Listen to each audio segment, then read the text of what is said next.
Yeah. Okay. Yeah, it looks like Did I work it? Is it working? working. Yeah. Oh wow! Really? The black screen that says. Questions for y'all. There it goes.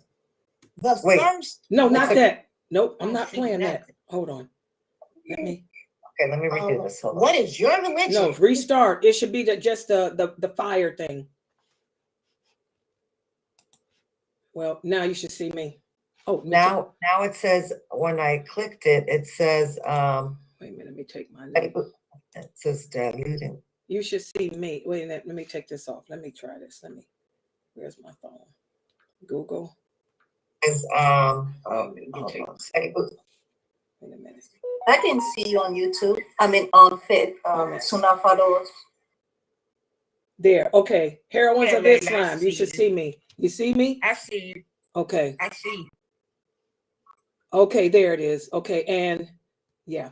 But you know what? You see this thing at the bottom. I need to hold on. Let me move that down. Let me keep that there. I can fix that. Let me log it back into Wix. Hold on. Because it's the button. On my phone is good, Layla. Your phone I is see showing it. it perfectly? My phone, I see it good. I can click the thing and Really? you'll come on talk and I see it. Well, why come I can't? I got this bottom. You don't have a bottom one? Yeah, Layla, you good. Leave it like it is. I don't know. You might be like me yesterday, but you good. Everything good, Layla. Okay, I won't touch it then. Yeah, everything is good. Okay. Layla, what did you see when you were on there? I see it. I see me and I see the video, but I clicked on live stream and I see the top Heroines of Islam. Right, I have that on top. And at the bottom, I see diluting while I got this. Yeah, and then if you click the right arrow inside diluting, click the right arrow to go to the next page, you'll see the Heroines of Islam. And it says click play video. Oh yeah, that's the channel. That's the channel videos. That's why I say I need to fix that. Your live is on top of it though. That's what I see. And I don't know why it's not on top and not centered. Okay, hold on. Okay, I think I can. Wait a minute. Let me go on Wix. I can fix that because I fixed it yesterday. Hold on. And that's on the mobile, right? Okay, because I got two. I got the desktop and the mobile. I see it too. It's on desktop. See what Ifty's talking about. Yeah, I'm on my laptop right now. Okay, hold on. Let me fix this. So I need to go to the page called live stream, which I'm on now. Okay, yeah, I see it. Okay, let me fix this. This is what I did yesterday, but I think I took it down too far. I'm bringing it down, down, down, down, down. Wait a minute. Okay, I need to bring it down to about right there. There, now it should be centered right. Okay, I'm getting ready to refresh. Publish, hold on.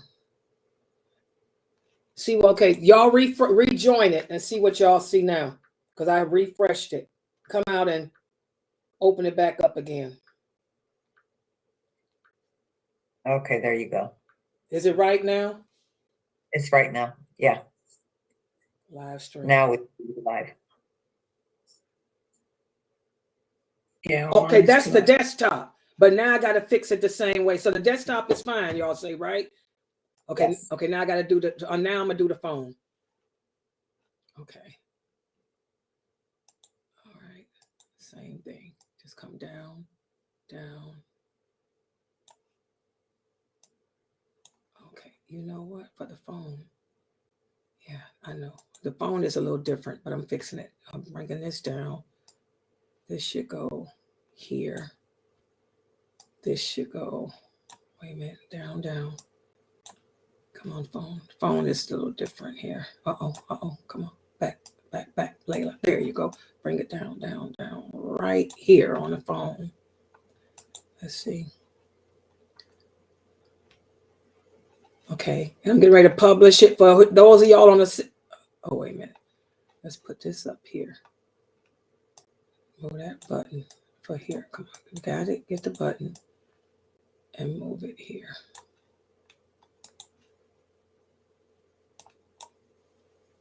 Publish. Done. Okay, check the phone now, y'all.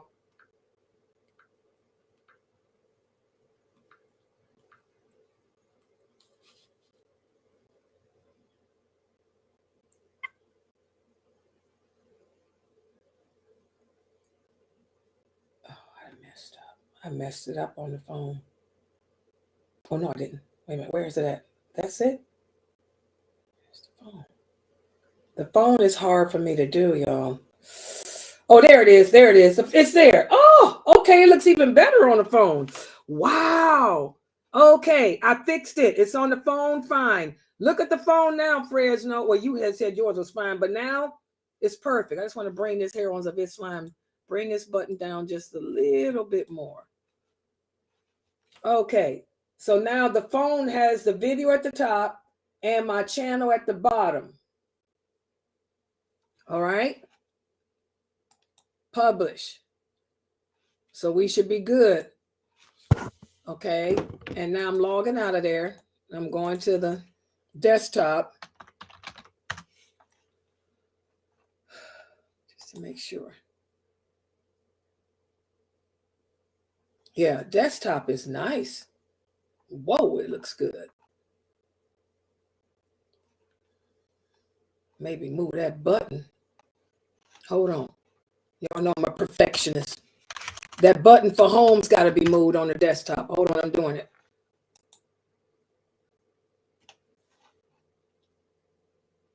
I'm getting better at it, y'all. I'm getting better. Fresno, I'm getting better. Wait a minute. Go to live stream.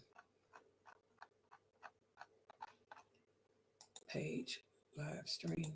Put that home button from at the bottom of that. There, take this and move this to down here where it said where this is. Yeah. Next to subscribe. And now, yeah, and do the publish. Okay.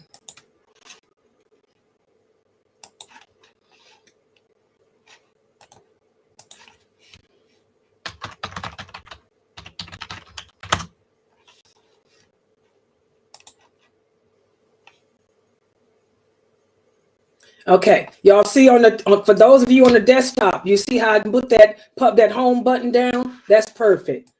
Okay, that one looks perfect. Now let me make sure I didn't mess up the phone. Yeah, that's a pretty good spot. Yeah. Now, so you on the desktop, right? Yeah. Okay. Now the phone, people. Perfect. Perfect for the phone. The phone is perfect. Period. I ain't got to change nothing. It's perfect. Goodness gracious. Okay, I'm ready. And there's the button for the sound too. All right. Now, let's see if I'm connected here. 9. Okay, I see 9 people. Okay, we're getting ready to get started, guys. Give me a second. I'm working this new thing. I see 9 people logged in on my YouTube channel here on the stream.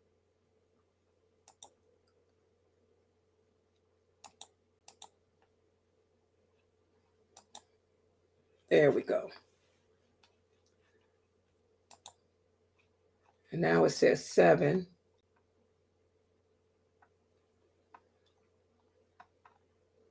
Okay, let me change my background and we're going to start. Put it on this one. Yeah. And just so I can see.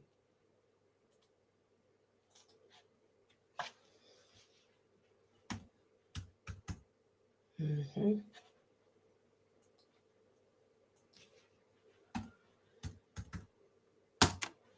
Working all these computers.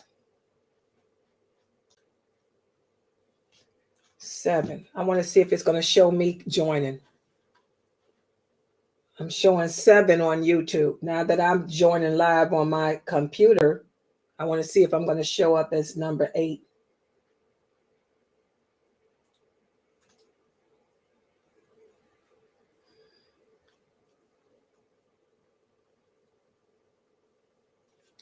Yep, it did. So it's working, Ifty. Can you hear me? So Yeah, I joined on my computer to watch, and they went from 7 to 8. So yeah, good. so mashallah, it's connected. It's connected evidently, because I just joined on my computer and it went to 8. Yeah. Okay, guys, inshallah, we're ready to get started. So this is connected directly to my YouTube channel. Now it is to the stream. And the other ones are the past. This is the live. And then the other ones are the past lectures. Okay, mashallah. Now I'm just going to do this again. I'm going to leave and see if it takes me out. Watch. Yep. Okay, guys. This is going to be a heck of a class today. I'm trying to get my words together for this lecture. Seriously. How to say this without getting any repercussions. Okay. Hold on.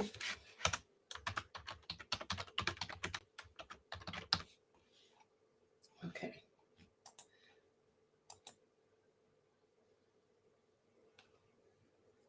Okay. I think we're ready. Everybody's ready?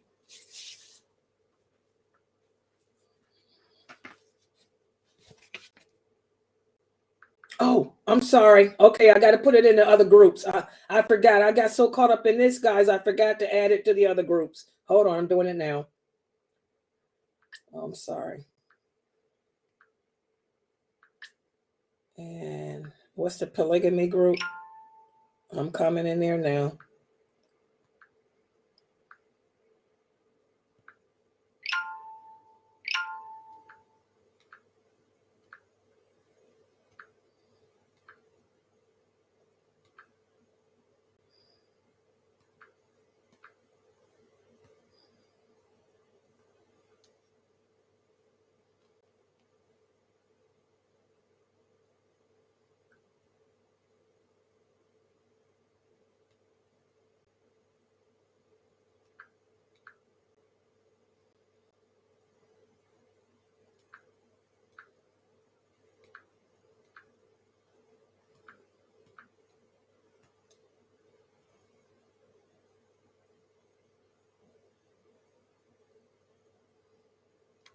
Okay.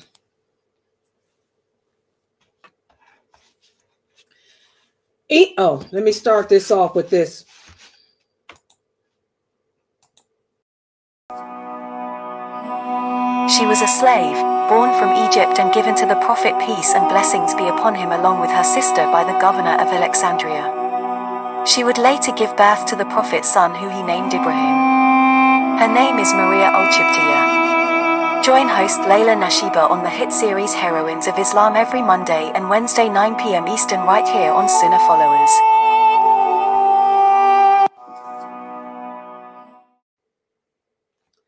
Ina alhamdulillah, wa salat, wa salam ala wa rasulullah. Welcome to our series entitled The Heroines of Islam. The Heroines of Islam. And this has become one of our most provocative series. And today we're continuing with the second half of the story of Mariya the Copt. Mariya the Copt. As we've established in the first part of her journey and her story, Mariya was a slave. She was not one of the wives of the Prophet, sallallahu alaihi wasallam. Instead, she was one of his right-hand possessions. And we've talked about how right-hand possessions, these are the slave women that are taken as prisoners of war and divided up amongst the men. Slaves existed before Islam, but after the advent of Islam, Allah sent down conditions and rules for slavery, and He gave slaves rights that they never had before. And as I told you, every wife that the prophet married, he married for a reason. And every woman that played a role in his life for a reason. Mariya the Copt was not a wife, but she was a slave. And from his relationship with her came about the rules that a man can only have 4 wives, but he can have as many right-hand possessions as he desires. But right-hand possessions are only made available during wartime, guys. That doesn't mean that you brothers today can go and pick up a woman off the street and call her your slave and have relations with her. No. This has to be the slaves are right-hand possessions. First of all, there has to be a caliphate, a leader over the Muslim nation. And there's a war against Islam. The Muslims in the world are fighting again and underneath one leader against an enemy. Any women that are taken, are divided up and cared for. They are cared for. This is what makes slaves in Islam different. A man can have as many right-hand possessions as he wants, but he's obligated to take care of them the same way he takes care of his wife. He has to provide food for them, clothing for them. Any children that they have, they become free. And this is something we're going to talk about today. If a slave woman gives birth to a child by that man, the woman is automatically free. And so is the child. That's another condition. And we'll go over that. That was established with the prophet's relationship with Mariya, because she got pregnant with his child. And upon the birth of that child was free, and so was she. The only difference between a man having a right-hand possession and a wife is that he doesn't have to spend an equal amount of time with his right-hand possession as he does his wives. And this is what we're going to talk about in today's session, because this is what proved to be a problem with the Prophet Sallallahu Alaihi Wasallam and Mariya. Now, just to update everybody as to where we are, we talked about how Mariya was given to the Prophet Sallallahu Alaihi Wasallam by the Muqawqis of Egypt as a gift, her and her sister and 2 other slaves. Okay, these women were highly respected in Egypt because they were Copts. And we talked about the Copts. The Copts were not just, doesn't mean Christian. They were a race of people. They are a race of people. They are from the original pharaohs. Those are the Copts. So these women were highly respected because their roots, their lineage went back to the pharaohs. They were of the original Egyptians. So they were highly respected, even though they were slaves.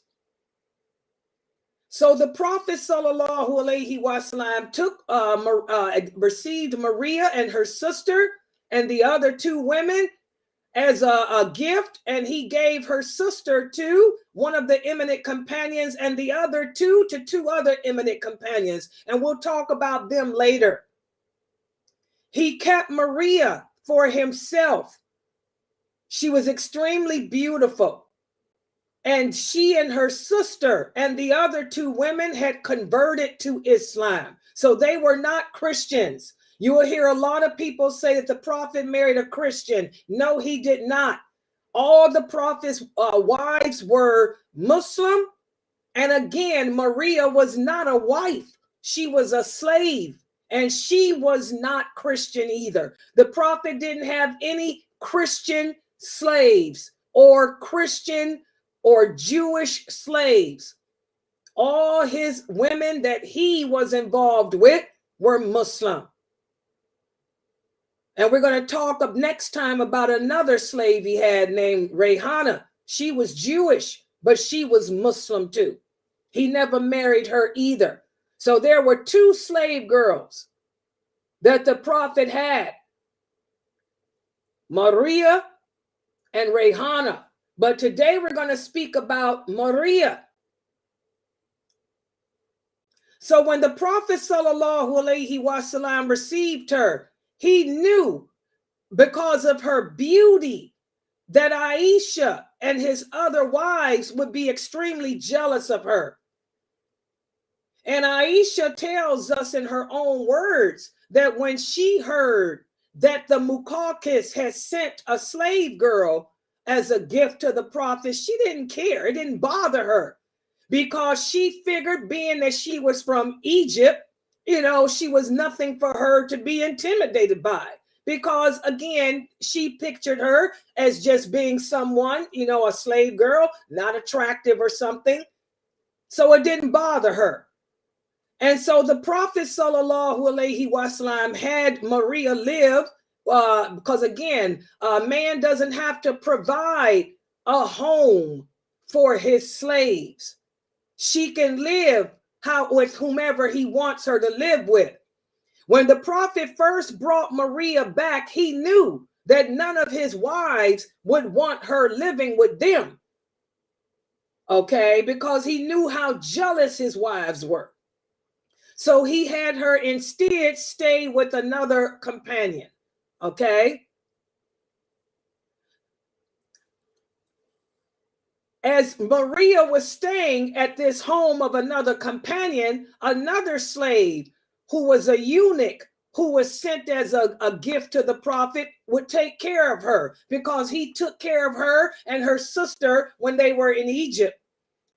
So a gossip began to occur. People began to rumor and lie and slander and say, oh, the Prophet Muhammad got a slave girl who's having sex with another slave and all of this, not knowing that that man was a eunuch. So the word got out, the truth got out that he was a eunuch, and that stopped the rumor. But the people got to see how she looked. And when the people saw that Mariya didn't look like the typical Egyptian they had seen, because they had seen other people from Egypt, but they were darker in color. Okay. Mariya was a Copt. She was not dark in color. So the word got out that this woman was beautiful. And that's when Aisha got jealous. She said, a beautiful woman from Egypt? So Aisha went to take a look at her. And Aisha tells us in her own words, when she saw Mariya, she never was jealous of a woman like she was of Mariya. Number one, Mariya was young. She was the same age as Aisha. She was young like Aisha, around 16 at that time. At that point, Aisha was around 16. So Mariya was around 16 years old, same age as Aisha. Plus, Aisha says the color of her skin, she was white. So anybody with misconceptions that Mariya was a black-skinned African slave, that's not true. She was a Copt, Egyptian Copt, and she was white. Aisha said she was white in color. And she had curly, wavy, long hair. In other words, that, waves that just flew down. She was extremely beautiful and young like Aisha. Aisha said when she saw her, she hated her. She instantly hated her because now here was a young, beautiful girl who would give her competition.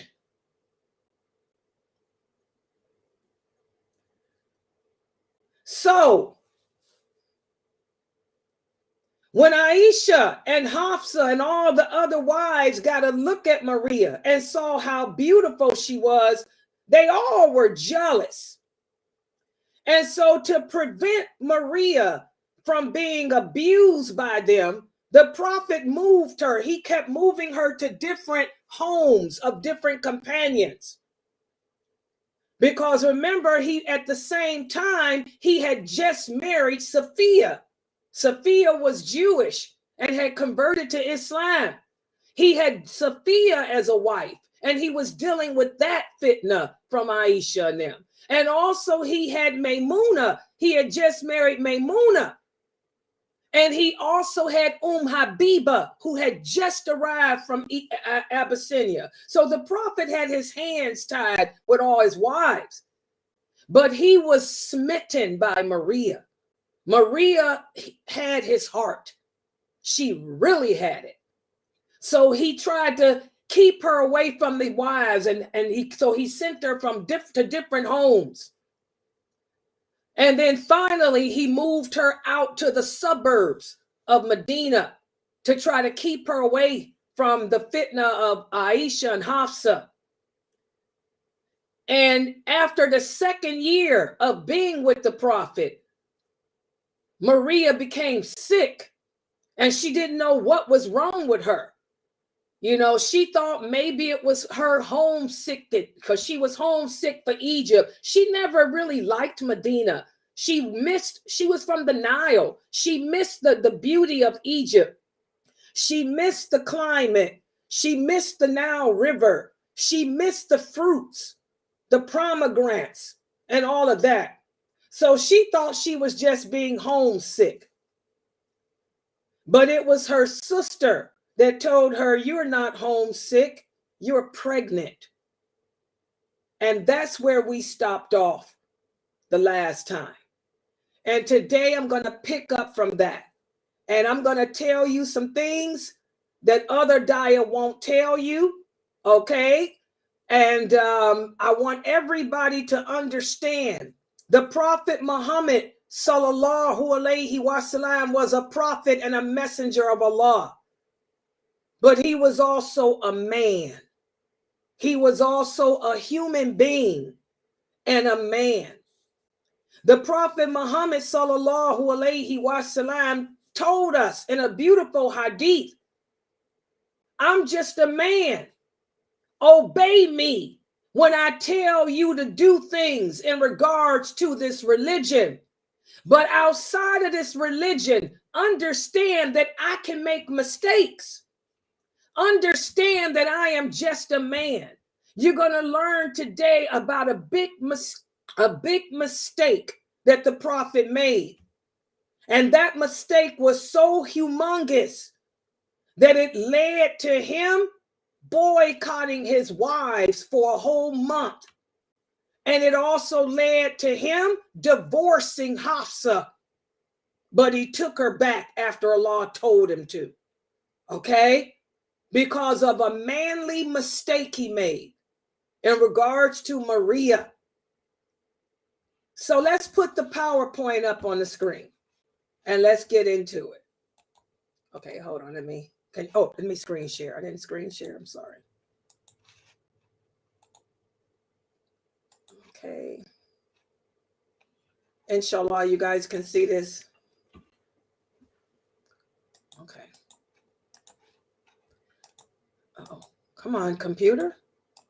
Oh, okay, there it is. So there we go. This will be part 2. We're going to speak about the big mistake that the prophet made, sallallahu alaihi wasallam, in regards to Mariya and the repercussions that happened afterwards. And again, it all started. And by the way, the pictures I am using, because again, there were questions about a Copt. They're Egyptians. They're the original Egyptians. And so these are pictures that I got off the internet of how ancient Egyptians looked, how Copts looked. These are women pictures recreated from some of the pictures that were dug up in Egypt of how women looked, the Copts looked. And some of these are real. This woman here is a real Copt. This is a real Copt today, the Egyptian Copt. Okay, so I tried to use pictures to give y'all the answer how they look. They look just like the Egyptians, but they're just whiter in color. That's all. They all got the eyes, the dark eyebrows. Their hair is a little straighter. They may have a keener nose, you know, fuller lips, you know. But I've got these pictures so y'all can see. This is a Coptic woman.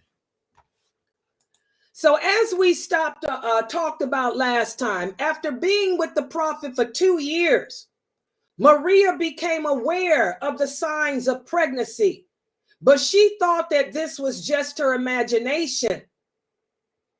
When the signs became more and more apparent, it was her sister, Seren, who told her that you are pregnant. You're not homesick. It's not your imagination. You're really pregnant. And Mariya was so happy to hear this because remember, the Prophet Muhammad sallallahu alaihi wasallam referred to her as his Hajar. Remember, the Prophet Muhammad's idol was Prophet Abraham alaihi salam. And Abraham had Hajar. Hajar was an Egyptian Copt too. She was a Copt just like Mariya. And the prophet used to joke with her and tell Mariya she was his little Copt. She was his little Hajar. So when Mariya found out that she was pregnant, she almost fainted and she couldn't wait for the prophet to come see her. And when he came to see her, she told him she was pregnant. And he began to think. He said, wow. He knew how sensitive she had been lately. And when I talk about sensitive, I'm talking about very emotional. Because again, the prophet had to keep moving her from place to place. Because Aisha and Hafsa and them were so jealous of her because she was so beautiful and he was trying to protect her. And at this point, Mariya was very emotional. She was like, I'm sick of you. I'm sick of them. I'm tired of dealing with them, you know. So he had noticed how she was extra sensitive, extra emotional. And also she wasn't eating properly. And then when she told him that she was pregnant, he said, wow, these are the same signs that Khadija, radiallahu anha, had went through. And then the prophet became happy because he never thought he'd have another child. He was especially happy because his daughter Zainab had recently died. His daughter Zainab had died and he thought he'd never have any other children. Okay, so when she told him that she was pregnant, he was happy. Plus, it reminded him again of his father, Ibrahim alayhi salam. Ibrahim and Hajar. Hajar gave Prophet Abraham a son. And now here his Hajar is pregnant. Okay. In fact, when Mariya told the Prophet sallallahu alaihi wasallam that she was pregnant, but in the beginning she couldn't believe she was, that's when the Prophet began to recite the following verses. He said, "Oh Mariya, remember when Zacharias said, oh my Lord, how shall I have a son when I am old and my wife is barren? Thus was the answer, doth Allah do what he willeth? So it will be, said the Lord, because it's easy for me. I did indeed create you before when you were nothing. And we gave him the good news of Isaac, a prophet, one of the righteous. And we blessed him in Isaac. But of their progeny are some that do right and some that do wrong to their own souls." And when the prophet quoted these verses to her, Mariya began to laugh. She said, "But oh, prophet, I'm not an old woman. I'm a young woman." Remember, she was the same age as Aisha. Subhanallah. So that's how happy they were. You know, when she told him she was pregnant, it just made him cry thinking about Zachariah. Zachariah thought he was too old to have a son. that he would never have a kid again. At this age, guys, the Prophet Muhammad was 62. The Prophet Muhammad sallallahu alaihi wasallam was in his 60s when she gave him the news that she was pregnant. And when he quoted these verses, she laughed and said, "But I'm a young woman, O Prophet sallallahu alaihi wasallam." And this is another picture of a Copt. This is a painting that they took, that they reenacted of an ancient Egyptian Copt. So just to give y'all an idea as to how she looked, how beautiful she was, and why Aisha and them were so jealous, why the big fitna happened as a result of her. That's why I'm using these pictures.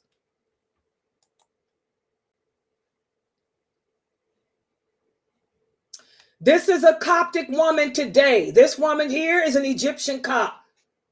Famous. This is a famous Egyptian Copt. She's a movie star. She's Coptic. Okay? So, when the Prophet sallallahu alaihi wasallam learned that Mariya was pregnant, the word got out, and the rest of Medina heard about it too. Now you can imagine how depressing it was for the other wives of the Prophet to hear it, especially Aisha.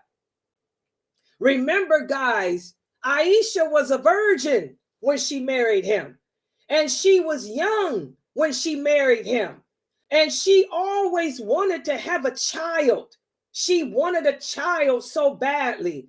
Remember, it used to bother her that everyone had a kunya but her. So the Prophet ended up giving her a kunya. He told her, name yourself after your sister's oldest child. Okay? So imagine how hurtful Aisha felt that out of all the wives, the one that would get pregnant by him would be a slave. Mariya wasn't even a wife. She was a slave. So you can imagine how crushing that was for Aisha. Because even, all the other wives, most of them had children, but she didn't. So when the news got out, the other wives heard about it. Once again, the Prophet had to move Mariya. This time he moved her to the neighborhood of Medina known as Aliyah. Aliyah was a plateau, and he had her settle there. He wanted her to go there, number one, to be away from the wives, and also number two, because the air was fresh, the air was good, and that would help her, to have a good pregnancy, and that would help her, with the pain of labor and all of that. Remember, guys, the Arabs back in those days, they still do. They used to send their newborn babies to the desert to be suckled. Some of them still do. Some of the Muslims in the Emirates, my sister is married to an Emirate, and her kids are Emirate. When my sister's children were born, my sister's husband, would send them to spend the summer, and they still do. They go and spend the summer in the desert with the Bedouins who are of their tribe and stuff. So some of the Arabs still do this. So the Prophet sallallahu alaihi wasallam moved her to Aliyah to be away from the Aisha and her wrath and the other wives, and also because the air was good and it's a good place for her to, relax, to have a baby. And throughout her pregnancy, the Prophet Muhammad sallallahu alaihi wasallam showed Mariya special attention. Remember the difference between a wife and a slave. A man doesn't owe the slave woman any certain nights. He doesn't have to be just and fair and equal in his time. He can see her whenever he can. So the prophets, saw her as in the morning and the night as often as he could. And also her sister Sirin would visit and give her special attention. For those of you who don't know, he loved her. Aisha tells us, boy, that was her. And that was right before he died. He got Mariya right before he died. I mean, she was his, I would imagine she was an Aisha without all the mouth.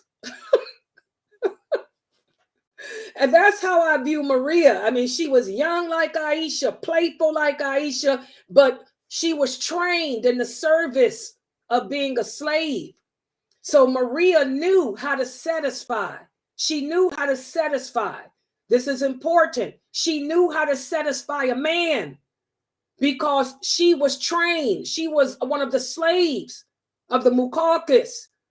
So her whole life was she was raised and cultured her whole life to service a man, to be a man's comfort, to be his ease, his pleasure.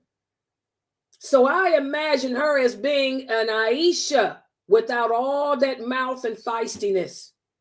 You know, so you can imagine the comfort he got with her because she was young, playful, beautiful, and trained in the art of servicing a man. God, that had to be wonderful with him and her. Okay. So in the 8th year, and by the way, this is a recreation of a painting of how the ancient Egyptians look. See the color? These are the Copts. In the 8th year of the migration, the time for the birth arrived. The Prophet Muhammad sallallahu alaihi wasallam brought Salma, who was the wife of Abu Rafi, to act as midwife for Mariya. And everything I'm telling you is coming out of Bukhari. Most of this is Bukhari and Muslim, but most of it is in Bukhari. So everything I'm telling y'all tonight is authentic. You can find it in Bukhari and Muslim. So the Prophet sallallahu alaihi wasallam brought Salma, the wife of Abu Rafi, to be a midwife for Mariya. And while Mariya was going through labor, the Prophet went into a corner. He went into a corner of the room of the house and was praying, making dua while she was, going through the labor pains.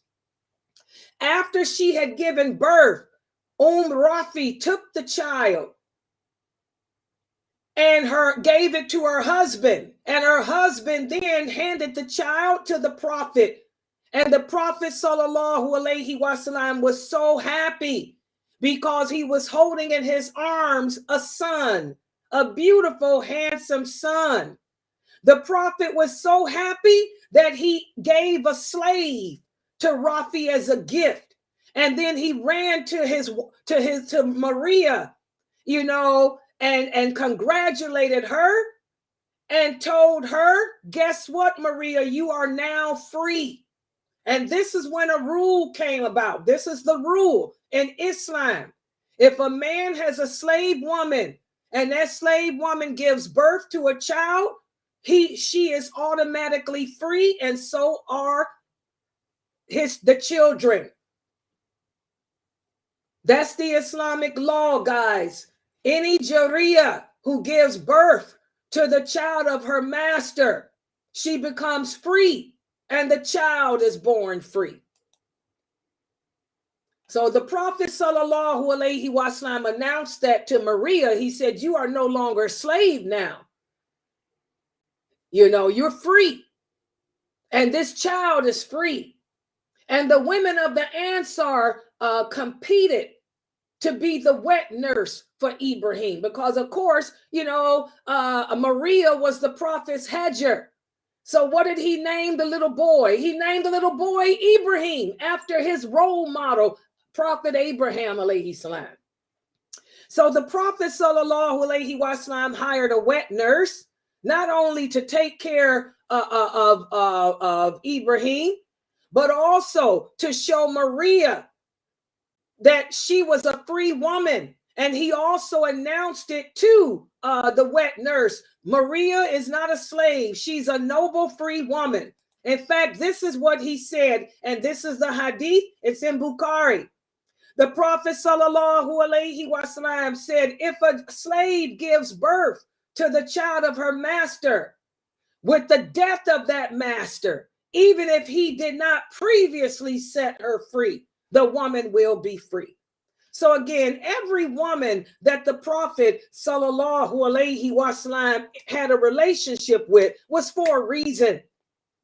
And that's the reasoning behind Mariya, to give rights to slave women, to free slave women from when they had had children and stuff. Subhanallah.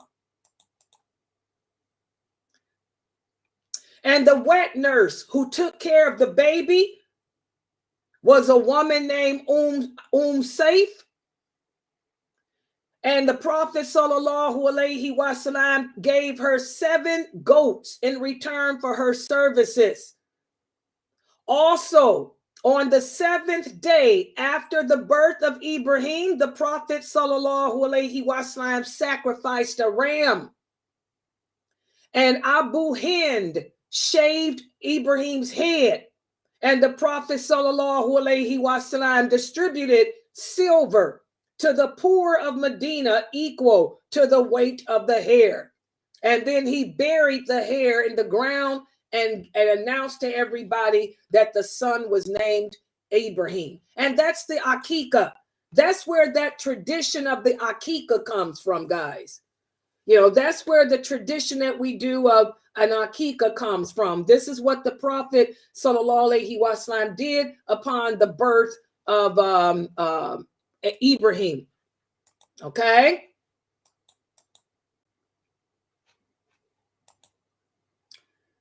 The Prophet sallallahu alaihi wasallam loved his son, who was growing every day.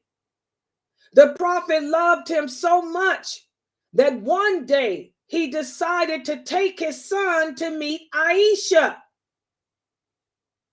And when he went to visit Aisha, she saw him enter the home with the child in his arms. He said, "Oh, Aisha, look at my son. Doesn't he look like me?" Aisha looked at the child and she replied in anger, "I see no resemblance between you and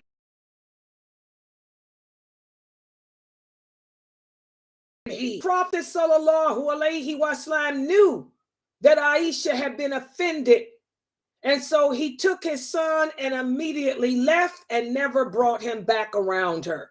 And Aisha, this hadith is in Bukhari and Muslim, and Aisha tells us that this is one of the worst times for her too.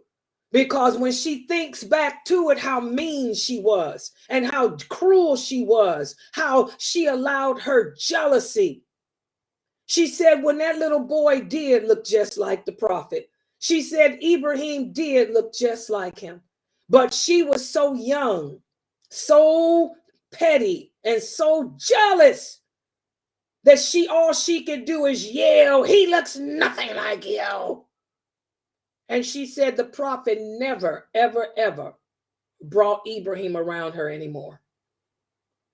So this just goes to show that the Prophet Muhammad sallallahu alaihi wasallam was a man, you know, just like he was a regular man. Like he said, obey me when it comes to religious things, because I don't make no mistake in that. But I'm a human being. I can make a mistake. I can have poor judgment sometimes. And so he wasn't, you know, he just wanted to show off his son. And he loved Aisha. He wanted her to see, look at my boy.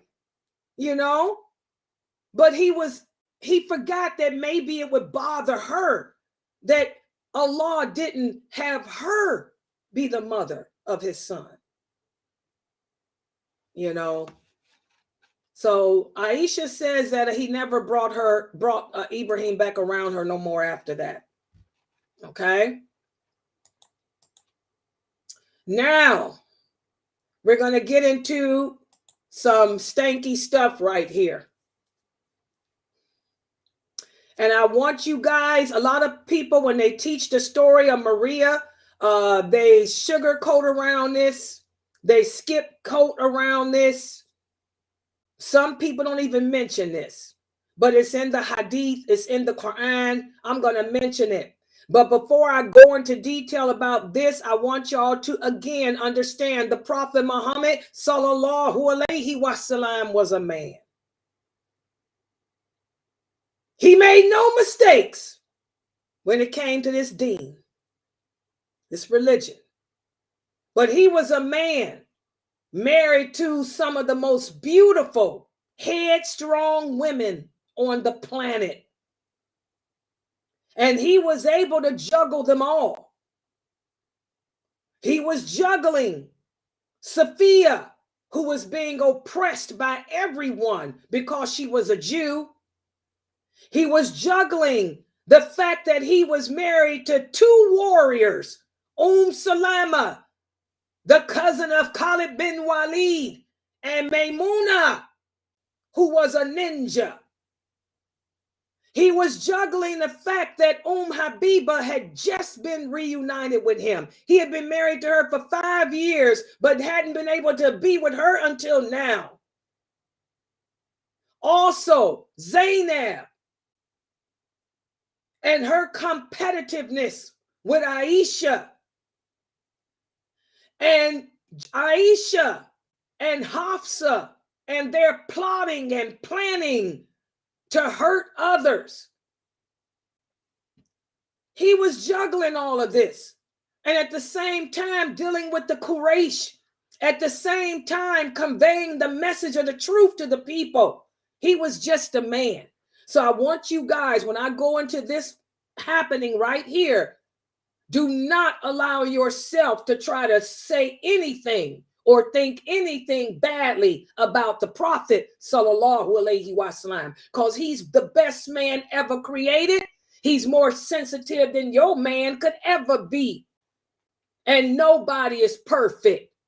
Not you, not me, and not him. All right? So, let's talk about it.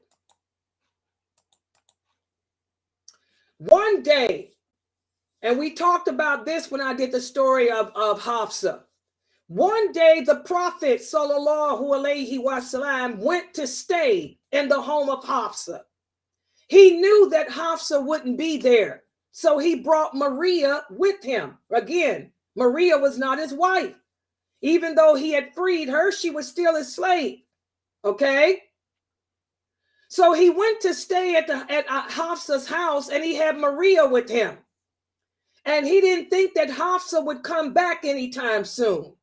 However, Hafsa came home unexpectedly, and she found him with Mariya. And she became angry. Remember, Hafsa was like her father, Umar. She had a temper. When she found him with Mariya, she said, "O Prophet of Allah, in my house? You got her here in my house on my day? This is my day." And she began to cry.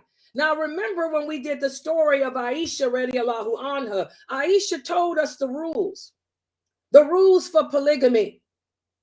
The rules for polygamy is every wife has to have her own, have their set nights, and you have to be equal in your time. And the Prophet, you have to go home to that woman at night, okay?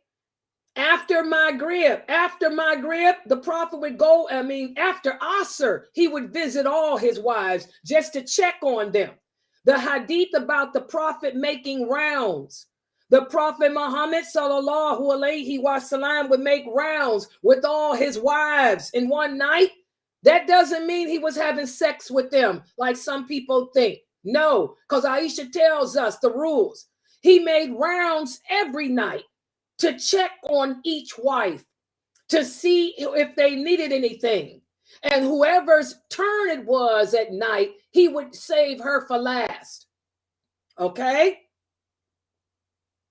The rule is you have to spend the night with whoever's turn it is.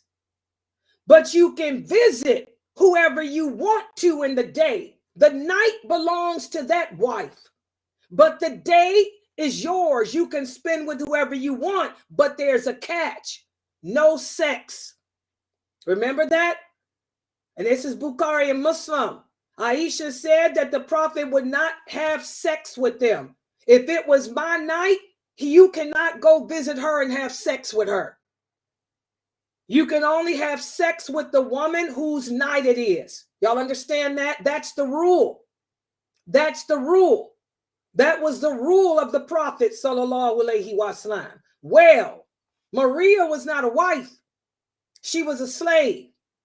Hafsa wasn't supposed to be home. When Hafsa came home and found him with Mariya, she said, Astaghfirullah, in my house and on my day. And she began to cry.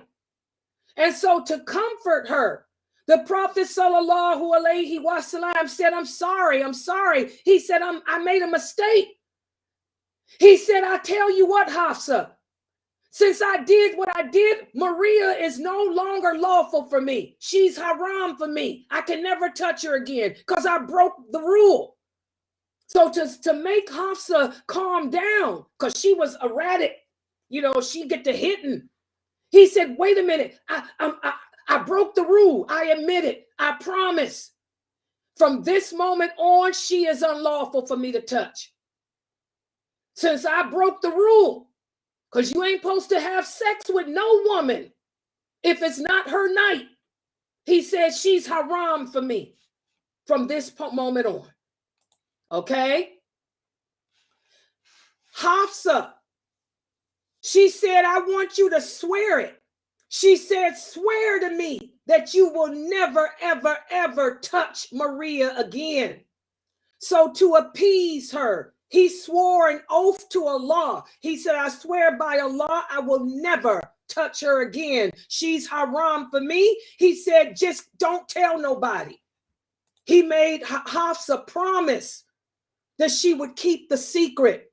He said, please don't tell Aisha. Please don't tell the other wives. He said, keep this between you and me. And I swear by Allah, from this day on, I'll never touch Mariya again. Hafsa calmed down. She said, you swear that you won't ever touch her? He said, I swear it. And then he left. And of course, Mariya left too. She ran out of there when Hafsa came in. Okay?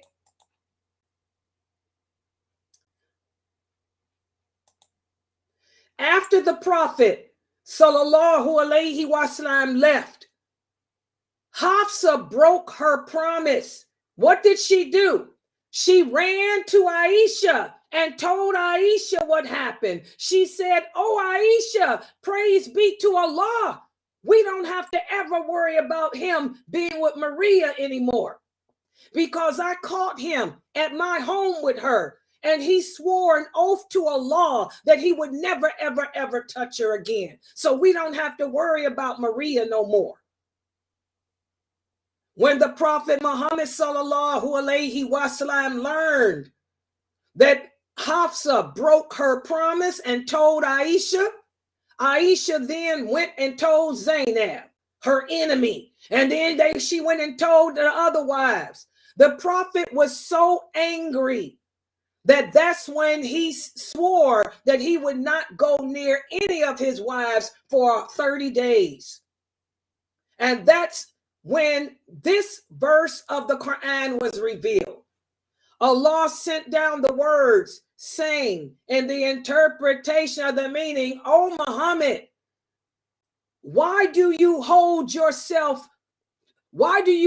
to be forbidden to you that which Allah has made lawful to you just to please your wives? Allah is forgiving. Allah is merciful. Allah has ordained for you to break your oaths in some cases. And Allah is your protector. And Allah has knowledge and wisdom. When you, the Prophet, disclosed a matter in confidence to your wife, and she divulged it to another, and Allah made it known to you, then when he told her of it, she said, who told you this? He said, he told me who knows all things. If you two, here Allah is talking about Aisha and Hafsa. If you two turn back in repentance to Allah, your hearts will be inclined to do so.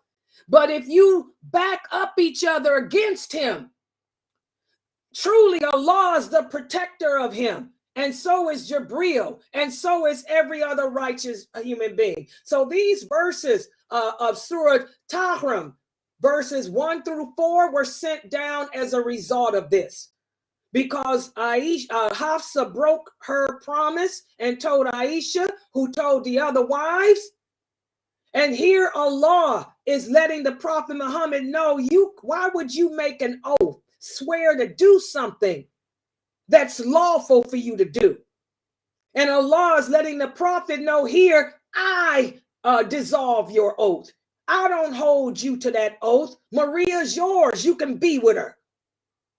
And it's not about pleasing your wives.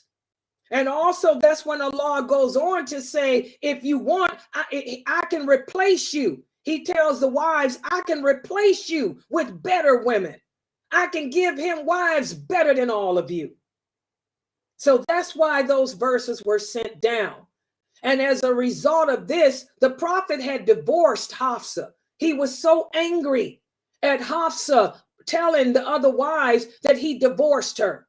But Allah sent down the verses of the Quran telling him to take Hafsa back, because Hafsa repented. Hafsa repented to Allah for doing what she did. Allah told the Prophet to take her back. But now I have to be fair. There's some other hadiths too. There's other hadiths that say that these verses were sent down regarding the honey incident. Remember we talked about the secret of the honey? Some hadiths say that the verses were sent down about Hafsa and Aisha with the honey.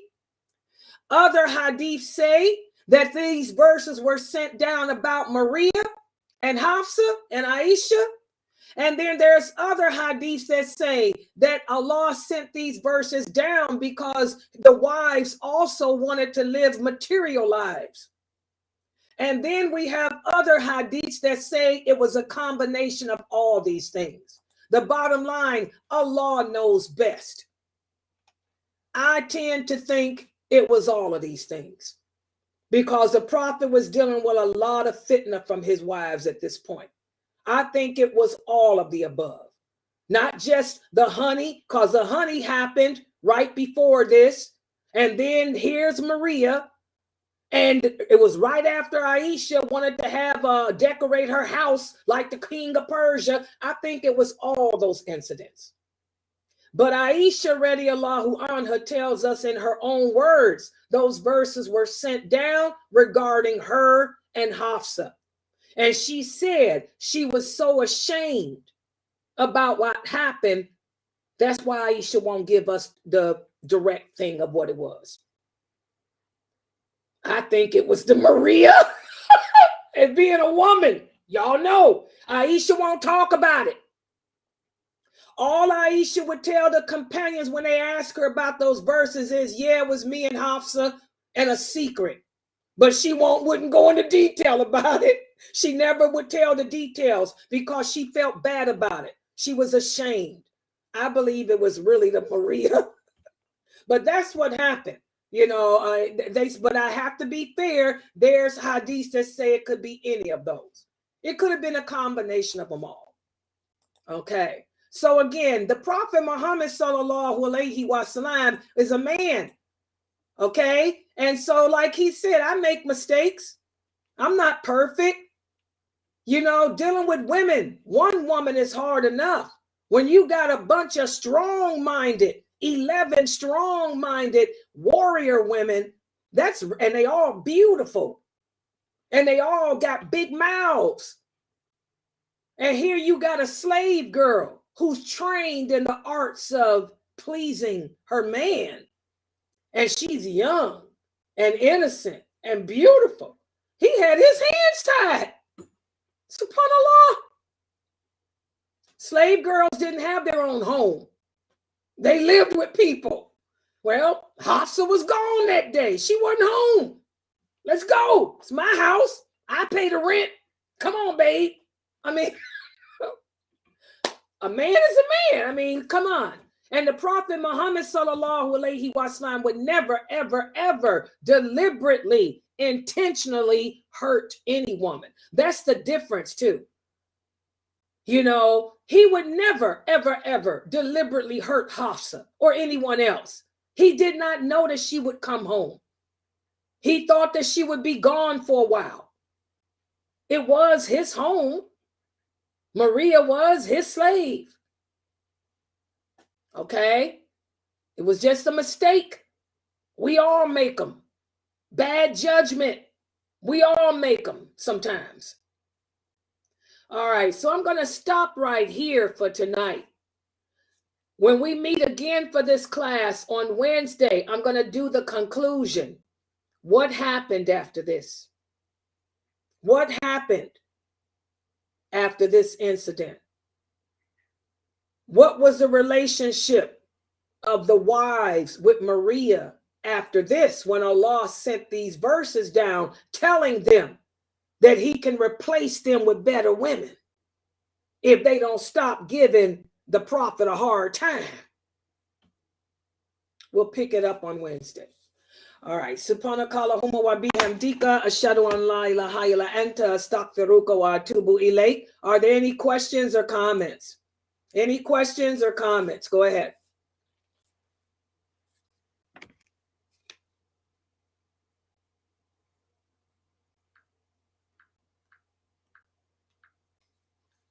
Any questions? Y'all don't have no comments on YouTube or Zoom? Okay, also guys, just to let you all know too, please donate to support this website. You guys know it's almost the end of the month. Please, if you enjoy coming here to learn Islam and its truthfulness with the understanding of those companions, you know, where you can get Islam, you know, and its truthfulness taught here, please support us. Scan the QR code, you know, and support this dawah effort. And tomorrow, don't forget, we have the 6 o'clock class tomorrow. And also the 9 o'clock hadith class tomorrow too, inshallah. All right, so I'm going to stop right here. Inshallah, the Zoom room will be open. If you guys have any questions or comments there, you can find me there. Okay, so inshallah, assalamu alaikum, and I'll see you guys tomorrow, inshallah. Have a good night.